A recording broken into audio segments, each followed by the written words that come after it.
بڑے شاندار وغیرہ. ان کی کسی کتاب میں نے یہ پڑھی کہ ایک گورا آیا پاکستان, تو وہ کسی ایون ڈی پی کے پروجیکٹ میں آیا, تو اس کو یہ شہر دکھانے لگے, نون شہر, اور وہ کھڑے تھے بھاٹی چوک پہ, تو سامنے بڑے بڑے ڈرم اور اوپر لکھا ہوا تھا کہ جناب ٹھنڈا دودھ. اس نے کہا یہ ڈرموں میں کیا ہے؟ کہ ٹھنڈا دودھ ہے. اس نے کہا ملک. میں نے ملک پینا ہے. ملک کا آرڈر دیا, اور جناب ایسے کر کے وہ ٹوٹی کھلتی ہے, اس کی جھاگ اوپر بنتی ہے, اور وہ دودھ سے اس نے دودھ کے 2 سپ لے کے کہا یہ تو ٹھیک نہیں ہے, 2 نمبر لگ رہا ہے. انہوں نے کہا یہ پاکستان ہے, یہاں 2 نمبر دودھ ہی ملتا ہے.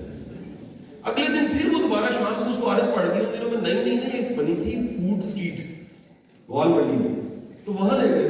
وہاں پھر اس نے بڑا سا ڈرم دیکھا, اس نے کہا ملک. صدیاں کا ترسا ہو گیا.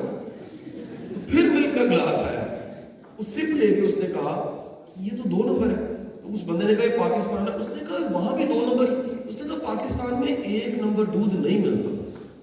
اس گورے نے بات کہی کہ اس ملک میں سب سے بڑی اپرچونٹی یہ ہے جو 1 نمبر ہے, اس کا سکوپ زیادہ ہے.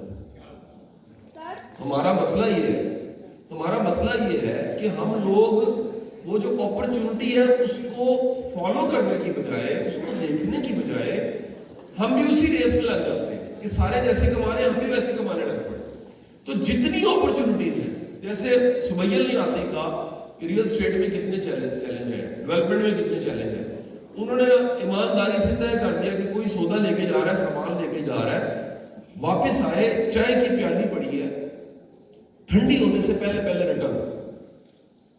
آپ یہ کانفیڈنس اچیو کر کے دیکھیں.